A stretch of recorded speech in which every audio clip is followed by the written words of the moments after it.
Magandang araw po sa inyo at welcome back dito sa ating panibagong video. Ang ating pag-uusapan ngayon ay yung reaksyon ng mga Vietnamese dito sa performance ni Atisa Manalo at the same time yung kanyang pagsali muli sa Miss Universe Philippines. At ating pag-uusapan itong mga kontrobersiya ngayon dito sa mundo ng social media. Pero bago ang lahat ay huwag kalimutang mag-like at mag-subscribe na rin kayo para updated kayo sa ating mga latest issue. At panibagong issue nga dito kay Atisa sa kabila ng mga papuri at mga positive na review or comment reaction ng mga netizen sa kanyang naging performance kahapon dito sa preliminary competition na kung saan ay hinangaan siya at talagang hindi talaga may pagkakaila mga kapolitika na nag-glow itong si Atisa Manalo doon sa kanyang performance kung ikukumpara mo dati nung mga nakaraang taon na kung saan ay seryoso yung aura ni Atisa sa stage. But ngayon is makikita natin na na-enjoy niya at all smile itong pambato ng Quezon Province. Kung kaya ngayon sa kabila ng mga positibong komento o reaksyon ng mga netizen, hindi rin maiiwasan itong mga Vietnamese na kung saan ay hindi pa rin makamove on doon sa nangyari sa Miss Cosmo dahil nung nalaman nila na muling sumali itong si Atisa dito sa Miss Universe Philippines ay talagang napareact sila at sinasabi nila ngayon na hindi daw pang Miss Universe materials itong si Atisa at kung hindi daw siya nanalo doon sa Miss Cosmo, how much more sa Miss Universe. So aside from this ay meron rin po namang mga nagtatanggol kay Atisa na ang sinasabi kahit naman veterana na at matagal nang sumasali itong si Atisa sa mga beauty contest ay hindi naman may pagkakailan na hindi na-expired yung kanyang beauty. So andyan pa rin talaga yung kinang ng isang Atisa Manalo. Siguro ay marami sa mga netizen at yung mga followers ng beauty pageant ay nagsasawa na sa kanya. But on the other hand, siguro kung first time na sumali ni Atisa ngayon sa MUPH ay talagang siya ang pagkakaguluhan. Siguro ang iba ay naghanap ng ibang option. Pero ang iba naman na talagang solid na mga supporters ni Atisa ay hindi naman nagsasawa na mag-support sa kanya all throughout.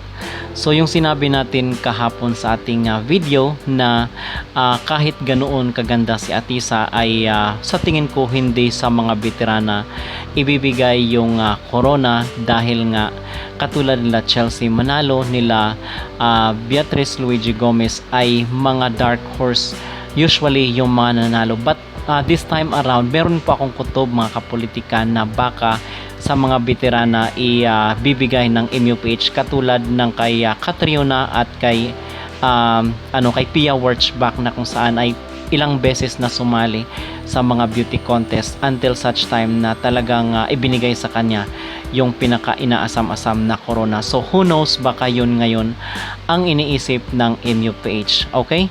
So ang sabi dito at ang comment ng Vietnamese na pinost ito sa group, sabi ng netizen natin, "Hello Vietnamese fans, please leave Atisa Manalo alone. She has never done anything wrong to your country. If something happened during Miss Cosmo like the stage collapsing, that was not her fault. Blame the organizers for their negligence in failing to ensure the stage was safe for all the candidates. And for those of you saying she's not Miss Universe material, how can you say that? Coming from you Vietnamese who can't even choose a Miss Universe caliber queen to win the crown. It's already a struggle for your country to even make it to the top 20. So what makes you qualified to decide who is Miss Universe material or not? Let's be real. Your country only places when there are connections. Otherwise, your girls don't stand out because most of them are not beauty queen material. The Philippines has more international crowns than you. So who you are to judge?"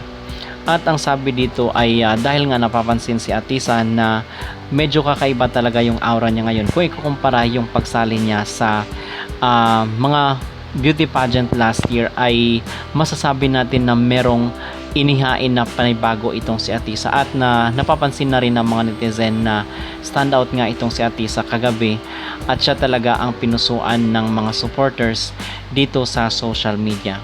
Definitely, she transformed into a regal queen during the preliminary competition of Miss Universe Philippines 2025, and definitely you can see the major changes on her strategy as being a confident woman in Grace stage, because Atisa knows from her mistakes that did on last year, and now it is reflecting into a more bolder and impactful type of Filipina queen to the universe.